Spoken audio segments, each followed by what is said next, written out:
Hello வணக்கம், welcome back to triple A Aparna arts academy. போன கிளாஸில் நம்ம பிளாங்கெட் ஸ்டிச் பார்த்தோம். இந்த கிளாஸில் நம்ம பார்க்க போகிறது ஃப்ரெஞ்ச் நாட் க்ளவுட் ஸ்டிச். என்கிட்ட ஆரி படித்த ஸ்டூடெண்ட்ஸுக்கு இந்த ஸ்டிச் வந்து ரொம்ப கை வந்த கலை. ஓகேங்களா, ரொம்ப ரொம்ப எனக்கு பர்சனலாக ஹேண்ட் எம்ப்ராய்டரியில் பிடிச்ச ஸ்டிச் வந்து ஃப்ரெஞ்ச் நாட் தான். அது ஏன்னு எனக்கு தெரியாது, ரொம்ப ரொம்ப நல்லாயிருக்கும். கண்டிப்பாக இதை நீங்கள் ட்ரை பண்ணி பாருங்கள். ரொம்ப இம்பார்ட்டண்டான ஸ்டிச்சு. ஹேண்ட் எம்ப்ராய்டரியிலேருந்து ஒரு ஸ்டிச்சு ஆரி எம்ப்ராய்டரியில் அதிகமாக யூஸ் பண்ணுறோம் அப்படின்னா அது ஃப்ரெஞ்ச் நாட்டு தான். அவ்வளோ அழகாக இருக்கும். ஒரு 3D லுக்கு கொடுக்குறதுக்கு கூட நம்ம இந்த ஃப்ரெஞ்ச் நாட்டை யூஸ் பண்ணலாம். ஸோ அதனால் கண்டிப்பாக இந்த இதை பாருங்கள். அதுக்கடுத்து இப்போ தான் நீங்கள் ஃபஸ்ட் டைம் நம்ம சேனலை பார்க்குறீங்கன்னா மறக்காமல் சப்ஸ்கிரைப் பண்ணிக்கோங்க. நம்ம சேனலில் full and full free hand embroidery course எடுத்துகிட்டு இருக்கோம். இதை பற்றி டீட்டெயில்ஸ் தெரியும்னா ப்ரீவியஸாக இருக்கிற வீடியோஸை கொஞ்சம் செக் பண்ணி பாருங்கள். கீழே டிஸ்கிரிப்ஷனில் குரூப்போட லிங்க் கொடுத்துருக்கேன். அந்த வாட்ஸ்அப் குரூப்பில் ஜாயின் பண்ணிக்கோங்க. ஒவ்வொரு இதாக முடித்து ஹோம்ஒர்க்கு அந்த குரூப்பில் சப்மிட் பண்ணணும். இது full and full 100% free course. ஓகேங்களா, ஸோ இப்போது பார்க்க போகிறது 8th ஸ்டிச் பேர் ஃப்ரெஞ்ச் நாட். ஓகேங்களா, ஃப்ரெஞ்ச் நாட் ஜஸ்ட் நான் ஒரு லைன் மாதிரி உங்களுக்கு சொல்லி காட்டுறதுக்காக போடுறேன். இது எப்பயும் லைனில் தான் போடுவோம் அப்படிலாம் கிடையாது. எப்பயும் போல் ஒரு நீடில் ஸோ பின்னாடி நான் நூலை கோர்த்து எடுத்திருக்கேன். ஓகேங்களா, ஸோ இது முடிகிற இடத்துல நாட் போட்டு எடுத்திருக்கேன். இது எப்படின்னு கொஞ்சம் கவனமாக பாருங்கள். நான் கீழேருந்து நீடில் பஞ்ச் பண்ணி மேலே எடுக்கிறேன். ஸோ எடுத்தாச்சு. உங்களுடைய லெஃப்ட் ஹேண்டால் இந்த இடத்த இப்படி பிடிச்சிக்கணும். ஓகேங்களா, லெஃப்ட் ஹேண்டில் இப்படி பிடிச்சிக்கணும், ரைட் ஹேண்டில் நீடில் இருக்கணும். புரியுதுங்களா, லெஃப்ட் ஹேண்டில் இதை பிடிச்சிக்கணும், ரைட் ஹேண்டில் நீடில் இருக்கணும். ஸோ இந்த ரைட் ஹேண்ட் நீடில் கரெக்டாக இந்த இது அந்த கிளாத்தில் ஒட்டிகிட்டு இருக்குல்ல, இந்த இடத்துல ஒரு சுத்து இப்படி நீங்கள் சுற்றணும். ஓகேங்களா, இதே இது இங்கே வச்சு சுற்றக்கூடாது, இது தப்பு. ஓகேங்களா, கரெக்டாக இந்த கிளாத்தை ஒட்டி இருக்கிற இடத்துல ஒரு சுற்றிட்டு அந்த இது பக்கத்துலேயே எங்கே நம்ம எடுத்தோமோ அது பக்கத்துலேயே நீடில் இன்சர்ட் பண்ணணும். ஸோ ஒரே ஒரு சுற்றிட்டு எங்கே நம்ம எடுத்தோமோ அது பக்கத்துலேயே நீடில் இன்சர்ட் பண்ணணும். ஸோ உடனே கீழே வந்து நம்ம பிடிச்சி இழுத்துடக்கூடாது. ஃபஸ்ட்டு இந்த த்ரெட்டை மேல் பக்கமாக இப்படி பிடிச்சிக்கணும். ஸோ இந்த த்ரெட்டு கொஞ்சம் பெருசாக இருக்கிறதுனால தெரிய மாட்டேங்குது. த்ரெட்டை கொஞ்சம் கட் பண்ணிடுவோமா? ஓகே, கொஞ்சம் த்ரெட்டை கட் பண்ணுறேன். அப்போ தான் நான் மேலே எப்படி ஹோல்ட் பண்ணுறேன்னு உங்களுக்கு தெரியும், அதுக்காக. ஓகேங்களா, ஓகே. ஸோ இது பக்கத்துலேயே நான் குத்துறேன். குத்திட்டு இப்போ கூட த்ரெட்டு இதுவாக தான் இருக்குது. ஓகே, ஸோ இது பக்கத்துலேயே நான் குத்திட்டு டேரெக்டாக கீழே பிடிச்சி எழுதுறக்கூடாது. இந்த மேலே இருக்கிற நூல் இருக்குது பார்த்தீங்களா, இதை இப்படி பிடிச்சி இந்த இடத்துல எந்த சிக்கும் இருக்கா இல்லையா அப்படின்னு நீங்கள் ஒன்ஸ் செக் பண்ணிக்கணும்.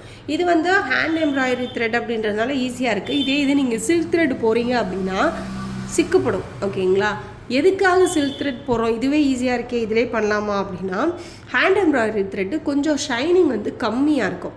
ஆனால் சில்க் த்ரெட் அப்படிங்கும்போது ஷைனிங் வந்து அதிகமாக இருக்கும். ஸோ ப்ளவுஸில் ஒர்க் பண்ண போகிறீங்க அப்படின்னா சேம் இதே இதில் எத்தனை ஸ்டாண்ட்ஸாக இருக்குது? 6 ஸ்டாண்ட்ஸாக இருக்கும். ஓகேங்களா, ஸோ நீங்கள் சில்க் த்ரெட்டில் 3 ஸ்டாண்ட்ஸாக எடுத்து கோர்த்து மறுபடியும் 2ஆக மடிச்சுக்கிட்டிங்கன்னா 6 ஸ்டாண்ட்ஸாக வரும். ஸோ அப்படி யூஸ் பண்ணிங்க அப்படின்னா அது நல்லா ஷைனிங்காக இருக்கும். ஸோ ஜஸ்ட் அதை தெரிஞ்சுக்கோங்க. ஸோ மேலே இது மாதிரி பிடிச்சிட்டு இந்த இதில் எந்த ஒரு சிக்கும் வரல, ஆனால் ப்ராசஸ் இது தான். ஸோ மேலே இது மாதிரி பிடிச்சிட்டு சிக்கு எதுவும் இருக்கா அப்படின்னு பார்த்துட்டு, சிக்கு இல்லை அப்படின்னு ஒன்ஸ் நீங்கள் கன்ஃபார்ம் பண்ணதுக்கப்புறமா கீழே நீங்கள் நூலை பிடிச்சி இழுக்கணும். ஓகேங்களா, கீழே நம்மளுடைய நீடில் இருக்குல்ல, நீடியில் பிடிச்சி இழுக்கணும். இழுத்தீங்க அப்படின்னா உங்களுக்கு ஃப்ரெஞ்ச் நாட் அழகாக விழுந்துடும். ஸோ இந்த இடத்துல விழுந்துருக்கு பாருங்கள். இன்னொரு தடவை நான் சொல்கிறேன், இன்னொரு தடவை பார்க்கலாம். இப்போ நான் கீழேருந்து நீடியில் பஞ்ச் பண்ணி எடுக்கிறேன். ஓகேங்களா, பஞ்ச் பண்ணி எடுத்ததுக்கப்புறம் உங்கள் லெஃப்ட் ஹேண்டில் இருக்கிற இந்த 2 விரல், கட்டை விரலும் இந்த ஆள்காட்டி விரல், தம் ஃபிங்கரும் ஐடென்டிஃபை ஃபிங்கரும், ஸோ இதில் பிடிச்சிட்டு இதை ஒரு சுற்றி அது பக்கத்துலேயே நம்ம இன்சர்ட் பண்ணுறோம்.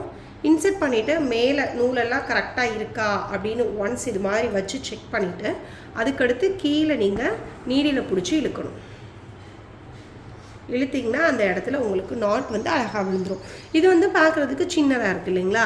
இதே உங்களுக்கு கொஞ்சம் பெருசாக வேணும், இதே 6 ஸ்டாண்ட்ஸாலே உங்களுக்கு பெருசாக வேணும், எம்போஸ்டாக வேணும் அப்படின்னா, பெருசு அப்படின்னு சொல்கிறத விட எம்போஸ்டாக வேணும் அப்படின்னா இந்த இடத்துல ஒரு சுற்றுறதுக்கு பதிலாக 2 சுற்றணும். ஓகேங்களா, ஸோ இதை பிடிச்சிட்டு இந்த இடத்துல 2 சுற்றி அது பக்கத்துலேயே நம்ம இன்செர்ட் பண்ணணும். இது மாதிரி இன்செர்ட் பண்ணிவிட்டு மேலே பிடிச்சிட்டு எந்த சிக்கும் இல்லை அப்படின்னு கன்ஃபார்ம் பண்ணதுக்கப்புறம் கீழே நம்ம பிடிச்சி இழுக்கணும். இழுத்தோம் அப்படின்னா இப்போ பார்த்தீங்கன்னா தெரியுதுங்களா, இதை விட இந்த இது கொஞ்சம் எம்போஸ்டாக இருக்கும். ஓகேங்களா, இதே இது எனக்கு நல்லா குண்டுன்னு வேணும், நல்லா இதை விட பெருசாக வேணும் அப்படின்னா நீங்கள் 6 ஸ்டாண்ட்ஸாக யூஸ் பண்ணுறதுக்கு பதிலாக 8 ஸ்டாண்ட்ஸாக யூஸ் பண்ணிக்கலாம். 10, 12 இந்த ஸ்டாண்ட்ஸாக வந்து அதிகரிக்க இது இன்னும் கொஞ்சம் குண்டாக கிடைக்கும். ஸோ அந்த கான்செப்ட் நீங்கள் புரிஞ்சுக்கோங்க. ஸோ இப்போ நான் பண்ணியிருக்கிறது 6 ஸ்டாண்ட்ஸால் இது வந்து ஒரே ஒரு சுற்றி பண்ணது, இது வந்து 2 சுற்றி பண்ணது. ஓகேங்களா, ஸோ மறுபடியும் பார்க்கலாம். கீழேருந்து நான் எடுக்கிறேன். ஓகேங்களா, எடுத்துகிட்டு 2 சுற்றி இது பக்கத்துலேயே இன்செர்ட் பண்ணுறேன். இன்செர்ட் பண்ணிவிட்டு மேலே த்ரெட்டெல்லாம் கரெக்டாக இருக்கா அப்படின்னு ஒன்ஸ் பார்த்துட்டு அதுக்கடுத்து கீழே நான் நீடில் பிடிச்சி இழுக்கிறேன். அப்படியே வாடா வந்துருச்சு. ஓகேங்களா, அவ்வளோதான். ஸோ இவ்வளோ தான் ஃப்ரெஞ்ச் நாட்டு. இதே டபுள் 6 12 ஸ்டாண்ட்ஸாலையும் ஒன்று பார்த்துடலாம். முடிக்கும் போது கீழே நாட் போட்டுட்டு அதுக்கடுத்து எக்ஸஸாக இருக்கிறத கட் பண்ணேன். இப்போ இது பார்த்தீங்கன்னா ஒரு இதில் 6 ஸ்டாண்ட்ஸாக இருக்கும், 2 இதில் 12 ஸ்டாண்ட்ஸாக இருக்கும். ஸோ இந்த 2ஐயும் சேர்த்து நான் முடிச்சு போடுறேன். இவ்வளோ தூரம் போட்டது ஒரே ஒரு இது மட்டும்தான் நம்ம ஒர்க் பண்ணோம். இப்போ நான் 2ஐயும் சேர்த்து முடிச்சு போடுறேன், உங்களுக்கு டிஃப்ரென்ஸ் காட்டணும் அப்படின்றதுனால. இந்த எக்ஸஸாக இருக்கிறத கட் பண்ணிடலாம், இல்லைனா ஃப்ரெஞ்ச் நாட்டில் கீழே வந்து கொஞ்சம் பிசுறு வரும். ஓகேங்களா, ஸோ இப்போ நான் கீழேருந்து எடுக்கிறேன்.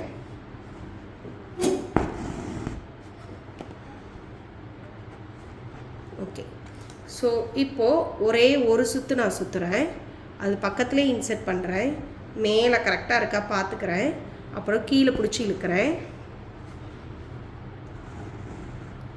இது நான் ஒரே ஒரு சுற்றுறதுக்கு. இப்போ இதில் நீங்கள் டிஃப்ரென்ஸ் பார்த்தீங்கன்னா தெரியும், இது ஒரு சுற்று தான் சுற்றணும், ஆனால் அது 6 ஸ்டாண்ட்ஸாக, ஆனால் இது 12 ஸ்டாண்ட்ஸாக. ஒரு சுற்றிக்கே எவ்வளோ பெருசாக வந்திருக்குன்னு. ஸோ இதே நான் 2 சுற்றி காட்டுறேன், இதுக்கு நேராக போடுறேன். அதை 2 சுற்றணும்ல, அதனால் அதுக்கு நேராக நான் போடுறேன். 1 2 சுற்றி இந்த இடத்துல இன்செர்ட் பண்ணுறேன்.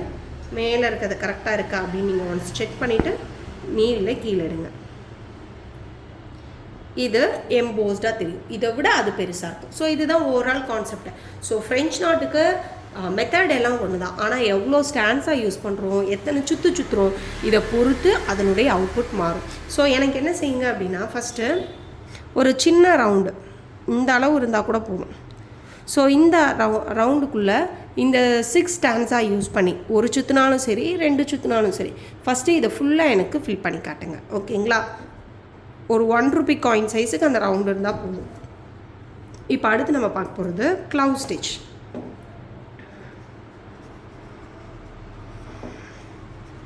க்ளவ் ஸ்டிச் அப்படின்றது ஃப்ரெஞ்ச் நாட்டோட ரிலேட்டிவ், இவங்களுடைய சொந்தக்காரங்க, இவங்களுடைய வழியிலேருந்து பிறந்தவங்க தான் இவங்க.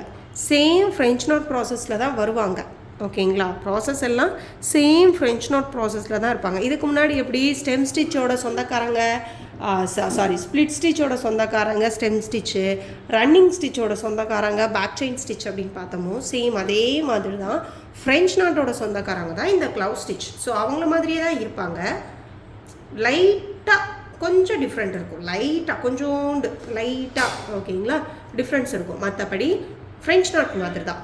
இதுக்கு க்ளவ் ஸ்டிச்சுன்னு சொல்லுவோம், இல்லைன்னா லாங் ஃப்ரெஞ்ச் நாட்டுன்னு சொல்லுவோம். இந்த ஃப்ரெஞ்ச் நாட் கொஞ்சம் லாங்காக இருக்கும், அதனால் அதுக்கு பேர் லாங் ஃப்ரெஞ்ச் நாட்டுன்னு சொல்லுவோம். க்ளவ் அப்படின்னா தமிழில் கிராம்பு அப்படின்னு அர்த்தம். ஸோ கிராம்பு தையல், தமிழில் இந்த தையலோட பேர் கிராம்பு தையல் அப்படின்னு நம்ம சொல்லுவோம். ஓகேங்களா, ஸோ இப்போ இந்த க்ளவ் ஸ்டிச் பார்க்கலாம். ஸோ இதுக்கு நான் இப்படி ஒரு ஜஸ்ட்டு சென்டரில் ஒரு லைன் போடுறேன். ஸ்டார்டிங்கில் உங்களுக்கு தெரியணுன்றதுக்காக மேலே ஒரு குட்டி லைனு, கீழே ஒரு குட்டி லைன் இப்படி எடுத்துக்கலாம். ஸோ நூல் கொஞ்சம் தான் இருக்குது, எப்போனாலும் இது தீரலாம், மறுபடியும் புதுசு நம்ம மாற்றணும். ஸ்டார்டிங்லேயே நான் பெருசாகவே எடுத்துப்போமா, மாத்திர வேலையாவது குறையும்ல. ஓகே, கொஞ்சம் 2 நிமிஷம் கோர்த்துக்கிறேன். ஸோ கீழேருந்து நான் எடுக்கிறேன். ஓகேங்களா, ஃப்ரெஞ்ச் நாட்டுக்கு மாதிரி தான். ஃப்ரெஞ்ச் நாட்டுக்கு எப்படி நம்ம ஒரே ஒரு சுற்றுறோம், சேம் அதே மாதிரி ஒரு சுற்று க்ராஸாக வைக்கிறேன். உங்களுக்கு எந்த அளவு லென்த் வேணுமோ, ஸோ இது எப்படி இருக்கும் அப்படின்னா, ஸோ இது மாதிரி போய் நம்ம இது பண்ணணும். எனக்கு இந்த அளவு லென்த்து வேணும் அப்படின்னா கரெக்டாக இந்த அளவு லென்த்து விட்டு இந்த இடத்துல நம்ம நீடியில் இன்சர்ட் பண்ணணும். எனக்கு க்ளவு ஸ்டிச் பெருசாக வேணும். இப்போ நான் ஃபார் எக்ஸாம்பிள் இந்த இடத்துல இருந்து இந்த அளவு லென்த் வேணும் அப்படின்னா இங்கேருந்து எடுத்து இந்த இடத்துல போய் முடிக்கணும். ஸோ இப்போ இந்த இதை எடுத்து கரெக்டாக இந்த இடத்துல நீடியில் இன்சர்ட் பண்ணுறேன். இந்த முடிச்சு கரெக்டாக அந்த இடத்துல வர்ற மாதிரி. ஸோ நான் 2 சுற்றுறேன், கொஞ்சம் பெருசாக தெரியட்டும் அப்படின்னு. ஸோ இந்த அளவு லென்த்து உங்களுக்கு கரெக்டாக இருக்கான்னு பார்த்துக்கோங்க. இது நீங்கள் லூஸாக வச்சிங்க அப்படின்னா ப்ராஜெக்டும் லூஸாக தான் வரும். நான் சொல்கிறது புரியுதுங்களா? இப்போ ஃபார் எக்ஸாம்பிள் இதை நான் 2 சுற்றிட்டு இந்த இடத்துல வைக்கிறேன். இப்போ நான் பிடிச்சி இழுத்தேன் அப்படின்னா கண்டிப்பாக இது லூஸாக இருக்கும். ஏன்னா எனக்கு தேவையானதை விட இந்த இடத்துல அதிகமாக நூல் இருக்குது. அப்போ என்ன செய்யணும்னா உங்களுடைய லெஃப்ட் ஹேண்டில் இருக்கிற இந்த நூலை பிடிச்சி இழுக்கணும்.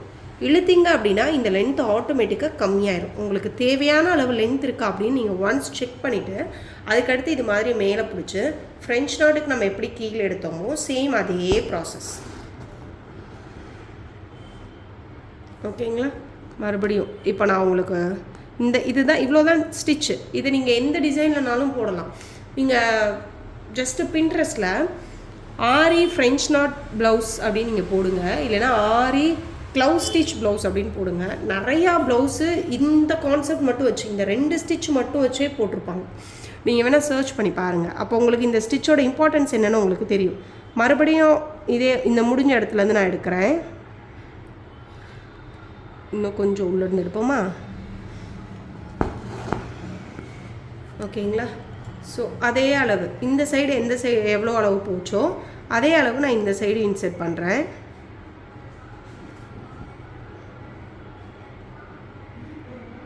இதை நான் மேலே கரெக்டாக பிடிச்சிட்டு நம்ம கீழே இழுக்கிறோம்.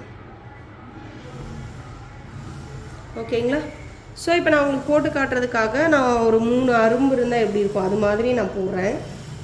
ஸோ இங்கேருந்து இப்போ இதனுடைய சென்டர்லேருந்து நான் எடுக்கிறேன். அச்சோ, ஓகே, இங்கேருந்து எடுப்போமா? ஒரு 2 சுற்றிட்டு என்னுடைய மேலே இந்த இடத்துல ஸோ இப்படி. ஓகேங்களா? இது மாதிரி நான் போடுறேன். ஓகேங்களா? ஸோ இதுக்கு பேர் க்ளவு ஸ்டிச்சுன்னு சொல்லுவாங்க. இப்படி தான் போடணும்னு கிடையாது. நீங்கள் ப்ராக்டிஸ் பண்ணும்போது நான் வீடியோ ரெக்கார்ட் பண்ணுற வரைக்கும் முன்னாடி வரைக்கும் எந்த சவுண்டும் கேட்காது. ஆனால் வீடியோ ரெக்கார்ட் பண்ணும்போது தான் பாய் விற்கிறவங்க எல்லோரும் வருவாங்க. ஓகே, அவங்க போயிட்டாங்க. இப்போ நம்ம பார்க்கலாம். ஸோ இது மாதிரி இது இப்படி தான் போடணும்னு கிடையாது. எந்த டிசைன்னாலும் நீங்கள் போடலாம். நீங்கள் பண்ணும்போது என்ன செய்யுங்க, இது மாதிரி ஒன்று போடுங்க. அதுக்கடுத்து இது மாதிரி ஒன்று வச்சு ஸோ இது சென்டர்லேருந்து இங்கேருந்து இங்கேருந்து இங்கே ஸோ இப்படி ஒரு 8 இது போடுங்க. இதுக்கடுத்து ஹோம்ஒர்க் என்ன அப்படின்னா விருப்பம் இருக்கிறவங்க தாராளமாக இதுக்கு ப்ராஜெக்ட் பண்ணி பாருங்கள். ரொம்ப இம்பார்ட்டண்டான ஸ்டிச்சு. ஏன்னா ப்ராஜெக்ட் பண்ணுறதுக்கு ஒரு சில பேர் என்னால் முடியாது, எனக்கு ஒரு இன்ட்ரெஸ்ட்டுக்காக கற்றுக்குறேன் அப்படின்னா என்கிட்ட நிறையா பேர் எக்ஸ்கியூஸ் கேட்குறீங்க. இது வந்து சர்டிஃபிகேட் கோர்ஸ். நீங்கள் தனியாக அடுத்தவங்ககிட்ட பே பண்ணி கற்றுக்கிட்டா எந்த அளவு இம்பார்ட்டன்ஸ் கொடுப்பீங்களோ தயவு செஞ்சு அந்த அளவில் ஒரு பாதியாவது இதுக்கு இம்பார்ட்டன்ஸ் கொடுங்க. இது என்னுடைய ஹம்பிள் ரிக்வெஸ்ட். ஓகேங்களா? ஸோ இப்போது இந்த இதை ஓகே நம்ம என்னமோ பேச ஆரம்பிச்சிட்டோமோ. ஸோ ஓகே, ஃப்ரெஞ்ச் நாட்டு க்ளவு ஸ்டிச்சு. இதுக்கு ஒரு ரவுண்டு ஒரு 1 ரூபி காயின் சைஸுக்கு ஒரு ரவுண்ட் போட்டு அதில் ஃப்ரெஞ்ச் நாட் போடுங்க. க்ளவு ஸ்டிச்சுக்கு இது போடுங்க. இதுக்கடுத்து இந்த இதை சம்கி வச்சு ட்ரை பண்ணுங்கள். ஓகேங்களா? ஸோ இது மாதிரி இது பேர் திலகம் ஷேப்புன்னு சொல்லுவோம். ஸோ இதுக்கு பேர் திலகம் ஷேப்பு. இதில் இருக்க இந்த சைஸுக்கு இருக்க ஸ்டோன்ஸ் எல்லாம் திலகம் ஸ்டோன்ஸ் அப்படின்னு ஆரி எம்ப்ராய்டரியில் சொல்லுவோம்.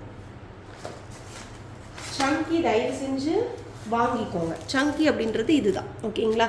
சம்கி வந்து வாங்கினீங்க அப்படின்னா கொஞ்சம் ப்ராக்டிஸ் பண்ணுறதுக்கு ஈஸியாக இருக்கும். இப்போது நான் இந்த இதை வச்சு க்ளவு ஸ்டிச் போடுறேன்.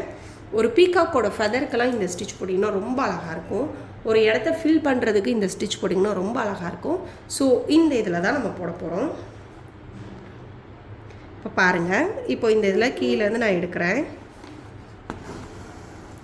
எடுத்துட்டு ஒரு சுற்றிட்டு அதுக்கடுத்து ஒரு சம்கியை இதில் இன்சர்ட் பண்ணுறேன். ஓகேங்களா? ஒரு சுற்றிட்டு சம்கியை இன்சர்ட் பண்ணிவிட்டு அதுக்கடுத்து இதில் வைக்கிறேன்.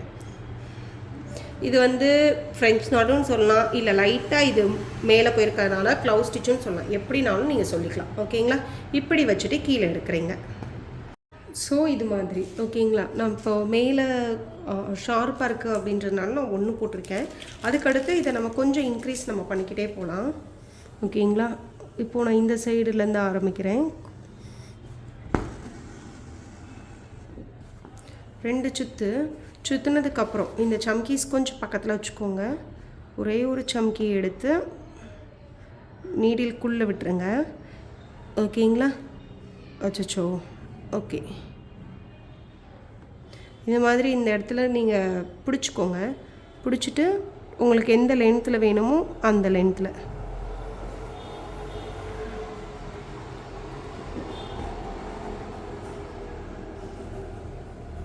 ஸோ இது மாதிரி ஓகேங்களா. இப்போ அடுத்தது எடுக்கிறேன்.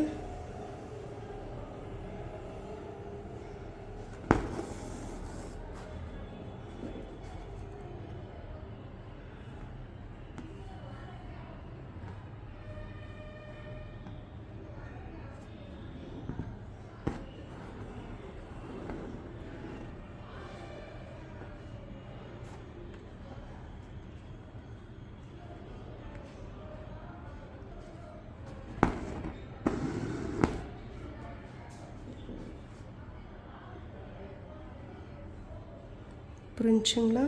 ஸோ இது மாதிரி பண்ணணும். நான் ஸ்டார்டிங் இது கொஞ்சம் ஷார்ப்பாக இருக்கிறதுனால நான் அதே அந்த இடத்துல 1 வச்சேன். ஆனால் இந்த இடத்துல எனக்கு கேப் அதிகம். ஸோ அதனால இந்த இடத்துல 3 வச்சேன். அதுக்கடுத்து வைக்கும்போது இந்த இடத்துலேருந்து ஆரம்பிங்க. ஓகேங்களா. அதுக்கடுத்து இந்த 2 இதுக்கும் சென்டர், இந்த இதுக்கு 2க்கும் சென்டர் அப்படியே நீங்கள் வச்சுட்டு வரணும். ஸோ கவுண்ட்டு வந்து ஷேப் பெருசாகிக்கிட்டே போகுது அப்படின்னா கவுண்ட்டு பெருசாகிக்கிட்டே போகும். ஷேப் வந்து சின்னதாகிக்கிட்டே போகுது அப்படின்னா கவுண்ட் வந்து சின்னதாகிக்கிட்டே போகும். ஸோ எனக்கு இது மாதிரி ஒரு இது ஃபுல்லாக ஃபினிஷ் பண்ணி காட்டுங்க சம்கி யூஸ் பண்ணி. இதில் கவனிக்க வேண்டிய விஷயம் என்ன அப்படின்னா, நீங்கள் சம்கி யூஸ் பண்ணுறீங்க அப்படின்னா முக்கியமாக நீங்கள் யூஸ் பண்ணுற நீடில் வந்து பின்னாடி இருக்கிற இந்த பகுதி வந்து மெலிசாக இருக்கணும். ஓகேங்களா. இதே இதை நான் இந்த இதில் யூஸ் பண்ணணும்னு நினச்சேன்னா முடியாது. ஏன்னா இந்த சைடு இருக்க பின்னாடி பகுதி நான் சொல்கிறது ஹோல்ஸ் கிடையாது, ஓவரால் இந்த நீடில் சொல்கிறேன். ஓகேங்களா. இந்த இது இப்போ பெருசாக இருக்குது பின்பகுதி. இப்போது இந்த இதில் நான் இந்த சம்கியை இன்செர்ட் பண்ண முடியாது. இன்செர்ட் பண்ணேன் அப்படின்னா ஒரு இதுக்கு மேலே போகாது. ஸோ அந்த இதுலேயும் நீங்கள் கான்சன்ட்ரேட். ஸோ இப்போ பார்த்தீங்களா இது 1க்கு மேலே 1 வரும். ஓகேங்களா. ஸோ இது மாதிரி இது ஃபுல்லாக எனக்கு ஃபில் பண்ணி காட்டுங்க க்ளவுஸ் ஸ்டிச் கொடுத்து. தெரியுதுங்களா. சம்கி யூஸ் பண்ணி இதை க்ளவுஸ் ஸ்டிச்சுன்னு சொல்லுவாங்க, ஒரு சில பேர் இதை ஃப்ரெஞ்ச் நாட்டுன்னு சொல்லுவாங்க. ஓகேங்களா. ஸோ இதில் நீங்கள் என்ன செய்யணும், ஃபஸ்ட்டு ஃப்ரெஞ்ச் நாட்டு ப்ராக்டிஸ் பண்ணிவிட்டு ஒரு 1 ரூபி காயின் ரவுண்ட் சைஸ்க்கு ஒன்று போடுங்க. அதுக்கடுத்து க்ளவுஸ் ஸ்டிச்சில் இந்த மாதிரி ஷேப் ஒன்று, இந்த மாதிரி ஷேப் ஒன்று போட்டுட்டு இது மாதிரி ஒரு திலகம் ஷேப்பில் சம்கி யூஸ் பண்ணி ஃபில் பண்ணுங்கள். அழகாக இருக்கும். இதை வந்து எந்த ஒரு இடத்துக்கும் ஃபில்லிங்காக யூஸ் பண்ணலாம். 3D லுக் கொடுக்குறீங்க அப்படின்னா இது மாதிரி சம்கி யூஸ் பண்ணலாம். இது வந்து இந்த மயில் தோகை அந்த மாதிரி இடத்துல வரும். இந்த மாதிரி இது வந்து அதனுடைய ஹெட் பார்ட்டில் கொடுக்கலாம். சூப்பராக இருக்கும். ஓகேங்களா. ஸோ இது 2ஐயும் முடிச்சு சப்மிட் பண்ணுங்கள். நெக்ஸ்ட் கிளாஸில் பார்க்கலாம். இந்த கிளாஸ் உங்களுக்கு பிடிச்சிருச்சு அப்படின்னா மறக்காமல் லைக் பண்ணிக்கோங்க. இன்னொன்று சொல்லணும், இது hand embroidery full and full free course. இதை தவிர நாங்கள் நிறையா கோர்ஸ் எடுக்கிறோம். ஏன்னா ஒரு சில பேர் கேட்குறீங்க என்னென்ன கிளாஸஸ் எடுக்கிறீங்க அப்படின்னு. Aari embroidery, tailoring class, mehndi class, fabric painting, so இந்த மாதிரி கிளாஸஸ் எடுத்துகிட்ருக்கோம். உங்களுக்கு இன்ட்ரெஸ்ட் இருக்குது அப்படின்னா வாட்ஸ்அப்பில் காண்டாக்ட் பண்ணி ஜாயின் பண்ணிக்கோங்க. இப்போ புதுசாக ப்ரூச்சஸ் கிளாஸும் இன்ட்ரடியூஸ் பண்ணியிருக்கோம். இன்ட்ரெஸ்ட் இருக்குது அப்படின்னா ஜாயின் பண்ணிக்கோங்க. Thank you sisters. Have a nice day. Next கிளாஸில் நெக்ஸ்ட் வீடியோவில் பார்க்கலாம்.